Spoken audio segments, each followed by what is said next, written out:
Estas conversas têm como objetivo discutirmos ideias que nos possam ajudar a construir um trabalho de candidatura e possivelmente, se ganharmos, um trabalho futuro que preencha ou que responda à maioria das questões que se colocam para os arquitetos.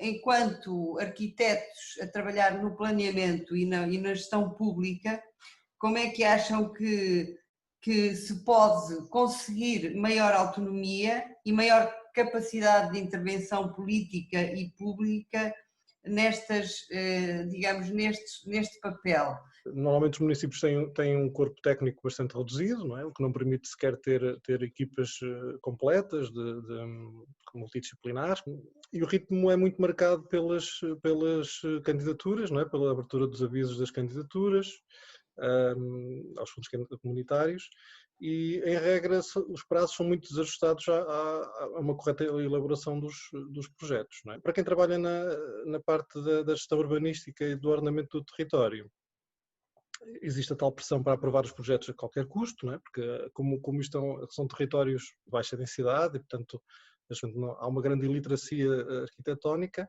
e as pessoas não sabem exatamente o que é que o arquiteto faz, não é? Na intervenção do arquiteto enquanto gestor urbanístico, enquanto arquiteto da Câmara, digamos, a agenda, a definição dos projetos, tu tens alguma intervenção nisso ou isso vem da política para o arquiteto e não do arquiteto? Há alguma interação ou não? Voltando portanto, à parte dos projetos municipais, não é? É assim, em regra, quando o projeto nos chega, normalmente já vem com prazos e em regra até vem com valores já muito pré-determinados, é? Que são muito marcados, mais uma vez, por aquilo que eu estava a dizer, pela existência dos fundos comunitários e que, em certas circunstâncias, quando há mais tempo e quando as coisas são feitas com um bocadinho mais de ponderação, que não haja algum diálogo e alguma definição da minha parte desses aspectos. Tu achas que, por exemplo, a criação de uma secção regional, como vamos ter agora, centro, poderá ter uma atuação mais, digamos, incisiva nas câmaras? Eu digo nas câmaras em geral. Poderá ter uma atuação mais incisiva, mais informativa, mais, digamos, mais pertinente, para podermos ter outro tipo de abertura, porque no fundo aquilo que nos importa aqui é abrir o mercado ao maior número possível de arquitetos. Claro. E tu achas que a secção regional vai mudar isso? Eu acho que vai mudar e deve mudar, não é? O nosso papel será esse. Agora, acho que não passa apenas portanto, passa pela ordem, em alguns aspectos, se calhar de forma direta, passa por tentar também que haja algumas alterações legislativas que permitam que esse tipo de processos sejam feitos de uma outra forma e com mais celeridade e com mais transparência. Não só ao nível autárquico, não é? De uma forma direta, mas também a um nível da administração central e que muitas vezes fazem a gestão dos fundos também para permitir até que haja tempo suficiente para que esses processos sejam feitos de outra forma, com mais transparência e com mais abertura à discussão e à participação dos arquitetos. Eu acho que há aqui aspectos, alguns na continuidade do que disse o Renato, precisamente, que é, nomeadamente, os próprios arquitetos até dos municípios têm dificuldade porque não há propriamente um planeamento, há sem dúvida, não há verbas, portanto há candidaturas e aquilo que se abrir é o projeto que se avança. Um dos primeiros problemas é a falta de planificação.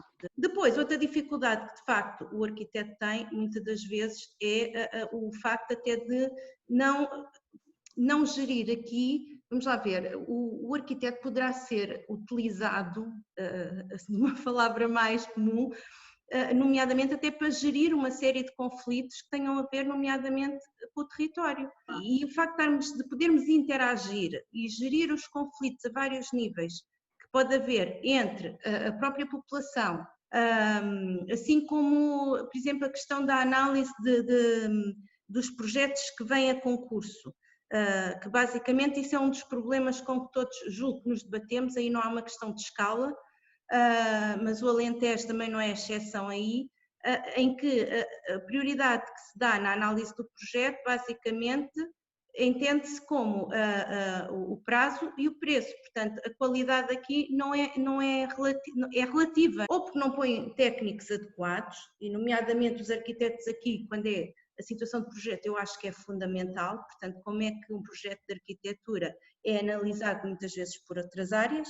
E ainda na questão de proximidade, que é importante, e o Alentejo tem uma extensão de território enorme, portanto, nós, podendo não sermos muitos, mas estamos distantes.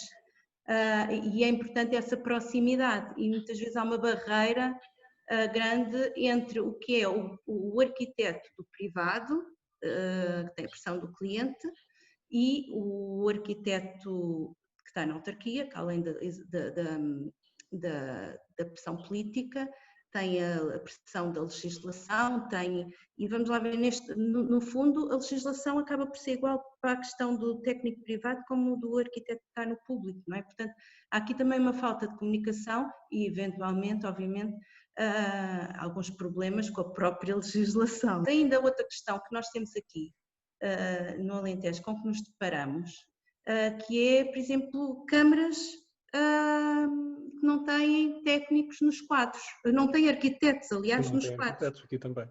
Exatamente, quer dizer, como é que isso, quando não há conceito, não tenha património, que não tenha território, que não tenha população, não é? Que é o que nos faz intervir no território, muitas vezes até pela imagem que tem com o arquiteto, pode ser mais um ponto de conflito do que de gestão de conflito.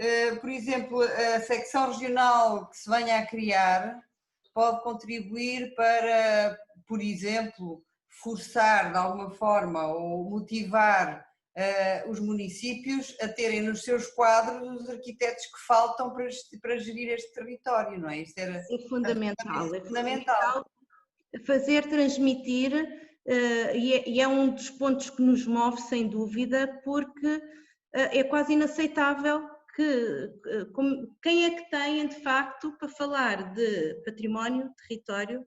Ainda há muitos municípios que não têm arquitetos É incrível ao fim destes anos todos. É incrível. Aliás, não cumprindo sequer a legislação portuguesa, são os estatutos da ordem, são legislação claro.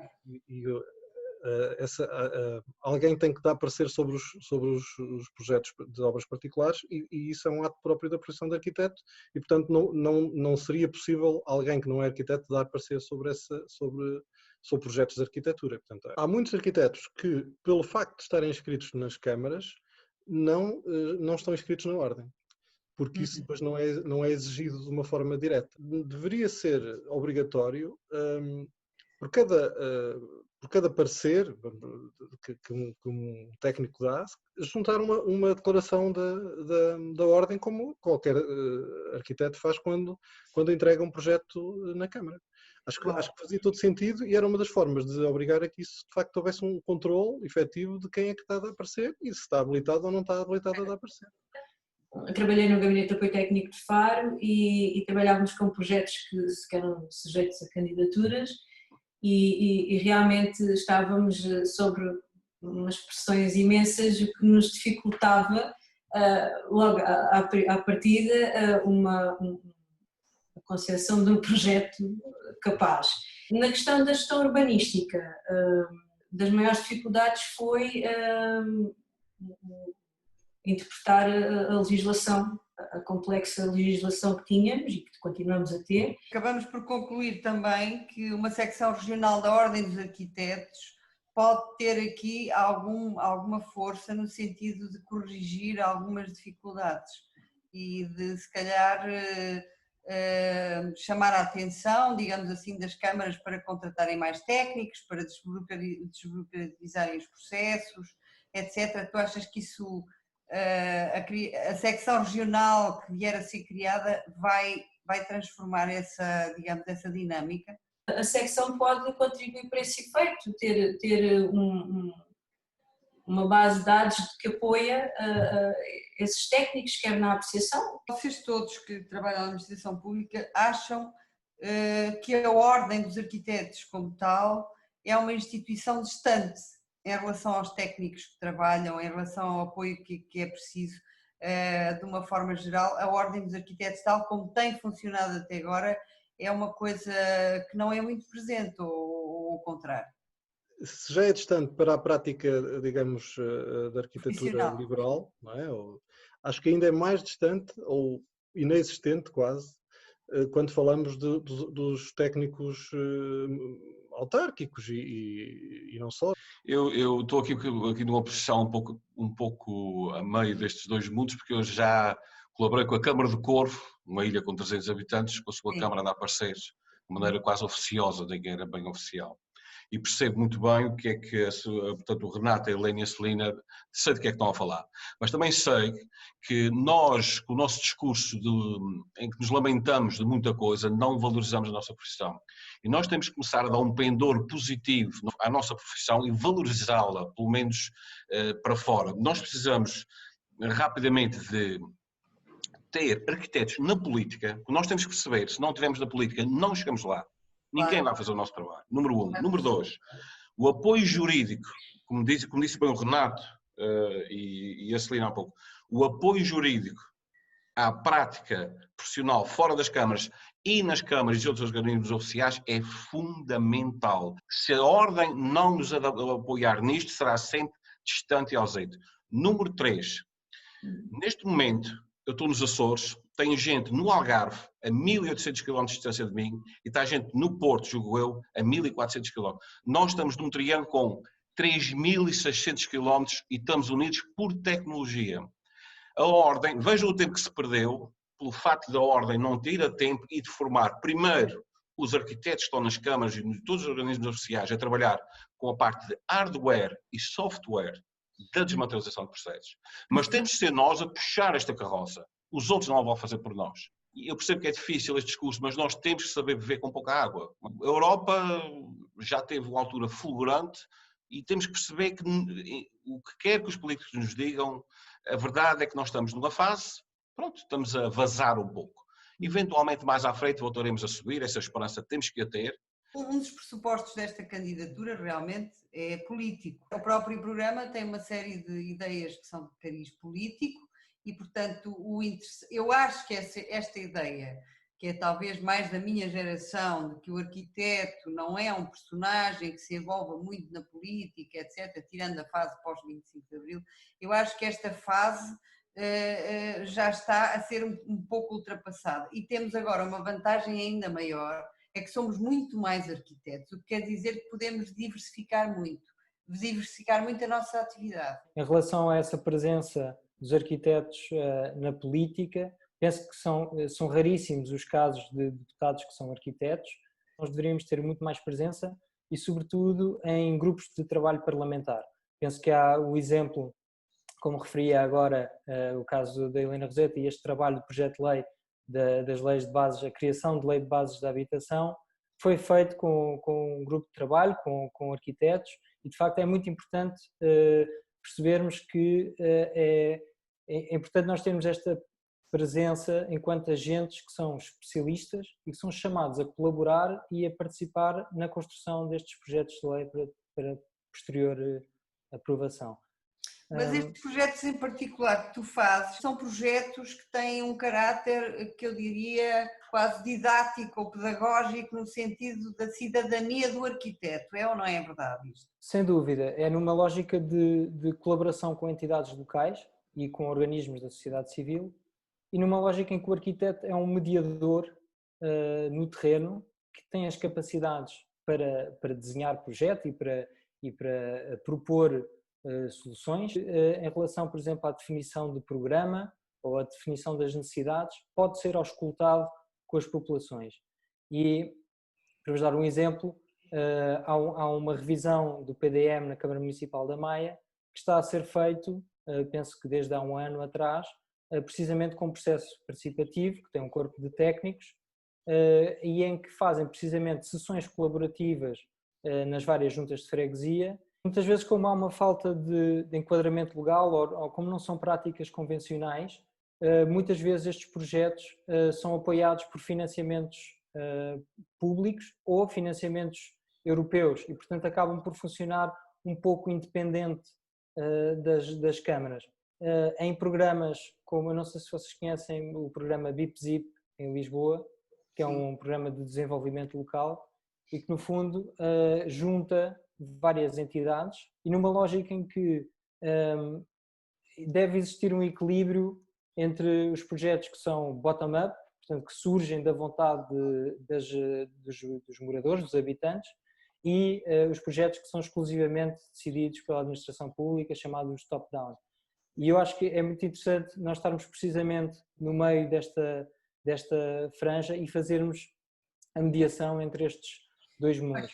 E a Ordem tem uma possibilidade de fazerem um papel muito importante. Há uma confusão entre o que é a verdadeira participação e o que são as sessões de apresentação de um projeto que já está todo definido pelos técnicos. Seria interessante encontrar um espaço que é prévio a esse, da apresentação, quando já está tudo definido, e porque no fundo nós técnicos, nós arquitetos, é que temos as competências depois para fazer o melhor desenho, com elegância e com o conhecimento técnico que temos de soluções construtivas. Mas em relação à definição do programa e das necessidades, esse pode sair da exclusividade do nosso trabalho. E fui sentindo ao longo desse tempo que não havia uma cultura arquitetónica. Exatamente. Que as pessoas não estavam ligadas aos princípios do pensamento do território, ao planeamento urbano. E a verdade é que a Madeira é um território incrível, com um potencial enormíssimo, e acho que é necessário haver muita sensibilização, criar diálogos e formações conjuntamente com a sociedade e em paralelo com os nossos colegas, porque só assim é que eu acho que a sociedade vai estar preparada para compreender aquilo que nós propomos. A intervenção dos arquitetos que no fundo atuam para mudar culturalmente o território e para mudar também culturalmente a participação da sociedade no espaço público, etc., nos equipamentos, não resulta tanto quanto nós gostaríamos. Isto é, tem que ser uma coisa mais vinculativa, mais afirmativa, não é? Nem as próprias instituições públicas têm essa consciência. Têm essa consciência. O Paulo David, quando fez uma Casa das Mudas, a Câmara Municipal da Calheta não tinha consciência que o centro urbano com maior densidade era o Funchal e que precisava de encurtar ligações com o Centro de Artes. Isso é fundamental. Isso, quando faz as piscinas em Câmara de Lobos e promove um passeio público entre o Funchal e Câmara de Lobos, tem que acontecer alguma coisa nesses entretantos. E acho tem que mobilizar a população para perceber qual é o objetivo do projeto. Senão, acontece aquilo que diz, não é? As coisas acabam por cair no esquecimento, em desuso, acabam por ficar mal cuidadas e, de facto, isso é prejudicial para a arquitetura, porque temos aqui projetos de imensa qualidade. Eu acho que isso se prende com coisas que já tivemos a falar anteriormente, que tem a ver com a fraca definição do programa e dos pressupostos que estão por trás de cada projeto que é feito. Não é? E isso é uma das coisas que nós, como Ordem, temos que pugnar. Para conseguir, de facto, que haja mais participação cívica nessas definições de programas preliminares, é muito importante conseguir normalizar e encontrar o enquadramento legal para poder, precisamente, ter esses momentos de participação pública em sessões colaborativas que são mediadas por arquitetos e por outros técnicos e que promovem precisamente esse espaço para que exista o real diálogo e até questionamento, de facto, se faz sentido o que se quer propor para que depois o investimento seja visto como uma coisa positiva para o território. Nós temos uma fraca cultura de participação pública, desde sempre, em todos os aspectos, não é só na arquitetura, ou seja, nós não nos pronunciamos atempadamente e há uma grande distância entre entre as ações que nós podemos promover e o resultado dessas ações. Isto porque nós temos uma cultura de que a opinião pública ainda não é assim tão importante, mas e por isso nós temos que, através da Ordem também, promover essa valorização da opinião pública. E há uma questão aqui relativamente ao património que tem a ver com tudo o que nós dissemos até agora, que é um pouco o abandono a que nós vemos o nosso património chegar e a nossa dificuldade enquanto arquitetos, enquanto ordem dos arquitetos, em pressionar, digamos assim, promover, pressionar, gerir, digamos assim, ações de recuperação, ações de mudança de programas, ações qualitativas de transformação desse património. Como é que tu vês isto e como é que isto pode ser um ponto interessante para a Ordem dos Arquitetos? É assim, eu resumi um bocadinho tudo isto de que falamos, que é sempre estratégia. Eu acho que falta estratégia à ordem e falta estratégia no próprio país, não é? Nesta ação concertada sobre as questões de património. Eu acho que a ordem tem um papel importante na divulgação e representatividade em órgãos e fóruns de discussão e pode muito bem fazer afirmar a arquitetura e o papel dos arquitetos. Identificar principais desafios e tendências e que estão muitas vezes já mesmo a nível internacional. Eu vejo na Faculdade de Engenharia e fala-se muitas vezes, sei lá, da Agenda 2030, o tal Guia sobre Desenvolvimento Sustentável. Há um conjunto a nível internacional de questões que se estão a colocar, não é? Eu acho que a ordem tem, paralelamente a essa questão do Estado, tem também, junto dos players do mercado e a questão da fileira da construção, que é tão falada, ter um papel ativo, promovendo o interesse próprio da própria comunicação social, com um conjunto de ações, criar parcerias, promover a representatividade dos arquitetos nesses mesmos organismos, associações que já falamos, não é? A nível legislativo, por isso mesmo é que nós devíamos realmente nos posicionar, e este binómio ordem/universidades e os núcleos de investigação também têm um papel importante a esse nível. Reforçar a participação e a inclusão dos arquitetos nestes organismos, acho que de alguma forma também pode competir à ordem, delinear a tal estratégia para que isso possa de alguma maneira tornar uma realidade. A questão do património, reabilitação do território, acho que é consensual a importância para exigir a intervenção do Estado. Eu acho que é assim, é incontornável, e isto acho que lá a engenharia tem sempre este lado que é, entre parênteses, nós precisamos sempre de ter dados, de coisas concretas, precisamos de números e precisamos, através de estudos, não é, que fundamentem e demonstrem o binómio sempre custo-benefício, a vários níveis, entre eles o binómio da sustentabilidade, utilizando ferramentas como Life Cycle Cost, permitam justificar muitas vezes que atuações antecipadas são uma mais-valia, as tais preventivas, em vez de nós atuarmos sempre perante um desastre, nas tais medidas corretivas que têm acontecido. Eu resumia quase tudo em estratégia, comunicar e concretizar. Nós também temos que ter sempre, o objetivo não é só ser a ordem a participar, porque é fundamental. Eu já vi, digamos, já vi fóruns de discussão sobre reabilitação urbana, por exemplo, ainda há pouco tempo houve aqui um no Porto, que não tinha um arquiteto convidado, eram só engenheiros. E, portanto, isto é uma ausência que se começa, que se nós não contrariarmos, isto é, se a ordem não contrariar essa ausência, nós temos alguma dificuldade em termos voto na matéria nessas questões tão importantes quanto o património. E quando falamos em património, uma das coisas que o nosso programa defende é a valorização também do património e da sustentabilidade, e uma coisa hoje em dia não está desligada da outra. O património não está desligado, acho eu, também do território. É preciso defender o território tal como defendemos os edifícios.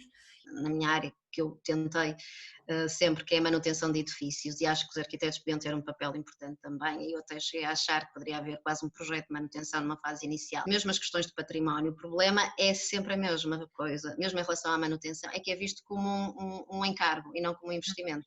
De uma forma reativa vai-se reagindo às questões. E não se vê que realmente estamos a investir e a investir no futuro, não é?